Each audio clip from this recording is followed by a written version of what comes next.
Selamat pagi dan salam sejahtera untuk kita semua. Perkenalkan, nama saya Intan Diana Pitupulu dari kelas PPG Prajabatan Biologi A tahun 2022. Di sini saya akan memaparkan tugas akhir literasi lintas mata pelajaran. Untuk yang pertama, saya akan membahas mengenai pengertian literasi lintas mata pelajaran. Literasi lintas mata pelajaran adalah kemampuan untuk mendengarkan, berbicara, membaca, menulis, dan melihat untuk mendapatkan informasi dalam disiplin tertentu. Adapun tujuan pembelajaran literasi lintas mata pelajaran adalah untuk menghasilkan pembelajaran yang mampu berpikir kritis dan memecahkan suatu masalah. Saat membaca suatu bacaan yang sulit dipahami, apa yang biasanya kita lakukan untuk memahami suatu teks? Nah, untuk memahami suatu bacaan yang sulit dipahami, tentunya kita harus memiliki strategi. Di sini ada 7 karakteristik dalam menerapkan strategi literasi. Yang pertama ada memantau proses pemahaman teks pada 3 tahap pembelajaran. Yang pertama ada sebelum membaca, ketika membaca, dan setelah membaca. Yang kedua ada menggunakan teks multimoda selama pembelajaran. Yang ketiga memberikan instruksi yang jelas dan eksplisit dengan menggunakan modeling. Yang keempat, ada menggunakan alat bantu seperti graphic organizer. Yang kelima, mengembangkan respon terhadap berbagai jenis pertanyaan. Yang keenam, membuat pertanyaan.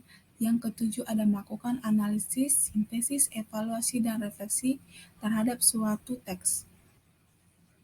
Penggunaan literasi tentunya harus digunakan di semua bidang studi pembelajaran, termasuk di matematika, seni, musik, dan juga pendidikan jasmani. Di sini ada 4 strategi literasi yang dapat kita lakukan untuk mendorong pengembangan keterampilan berbahasa di mata pelajaran non-bahasa. Yang pertama ada memupuk kolaborasi, yang kedua mendorong diskusi, yang ketiga menggunakan pengatur grafis, yang keempat ada keterkaitan antar teks. Selanjutnya saya akan membahas mengenai asesmen literasi. Penilaian AKM dirancang untuk mengukur capaian murid dari hasil belajar kognitif, yaitu literasi dan numerasi. Kemampuan literasi dan numerasi dapat membantu siswa mempelajari berbagai bidang ilmu lainnya dengan membentuk cara berpikir dan melatih siswa dalam mencerna informasi baik dalam bentuk tertulis maupun dalam bentuk angka. Di sini sudah ada 3 komponen AKM literasi membaca. Yang pertama ada komponen konten, yang kedua ada proses kognitif, yang ketiga ada konteks. Yang pertama yaitu ada komponen konten komponen konten. Pada literasi membaca mengacu pada berbagai jenis teks yang digunakan, yaitu teks informasi dan juga teks fiksi. Yang kedua ada komponen proses kognitif yang terdiri dari menemukan informasi, interpretasi dan integrasi, evaluasi dan refleksi. Yang ketiga ada komponen konteks yang terdiri dari personal, sosial budaya, dan juga saintifik. Nah, di sini saya akan membahas mengenai lingkungan kaya literasi.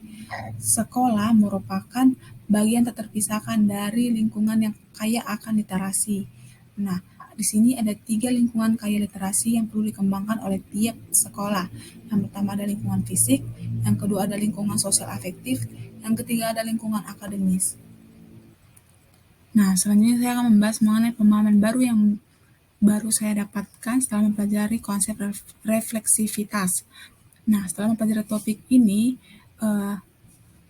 saya memiliki pemahaman baru, yaitu bahwa mengembangkan kemampuan berliterasi dapat dilakukan dengan kegiatan naratif literasi, yaitu kegiatan menulis reflektif, di mana kita dapat menceritakan kisah kita dalam kehidupan yang berkenaan dengan proses perjalanan dari dalam mengembangkan kemampuan literasi kita, termasuk kemampuan membaca, menulis, memirsa, dan juga menginterpretasi.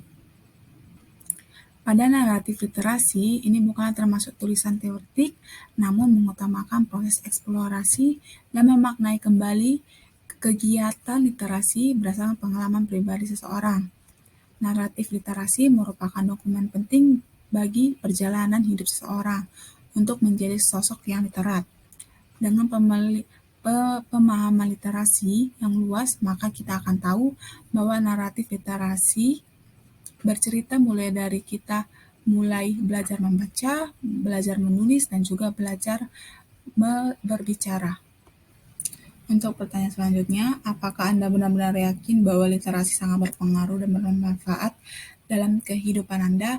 Ya, Saya benar-benar yakin bahwa literasi sangat bermanfaat dalam kehidupan, terutama dalam menjalani profesi sebagai seorang guru.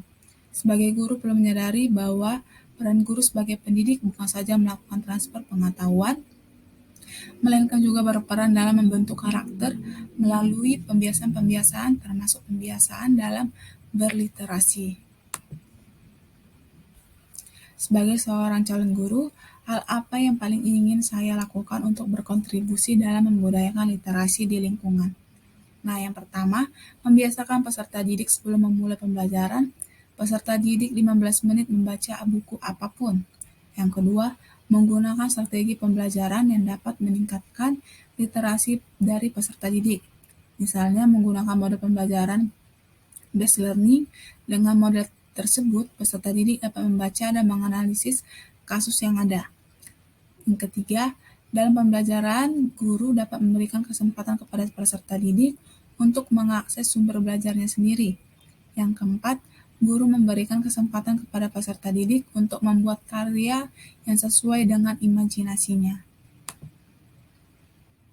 Nah, jadi dapat kita simpulkan bahwa melalui kegiatan literasi, guru dapat mengidentifikasi potensi yang dimiliki oleh peserta didiknya, sehingga guru dapat mengarahkan peserta didiknya untuk mengikuti kegiatan ekstrakurikuler ataupun mengikuti perlombaan.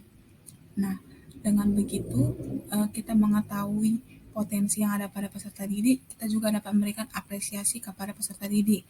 Misalnya dengan memajang hasil karyanya pada majalah dinding yang ada di sekolah. Sekian pemaparan dari saya, kurang lebih saya minta maaf dan selamat pagi.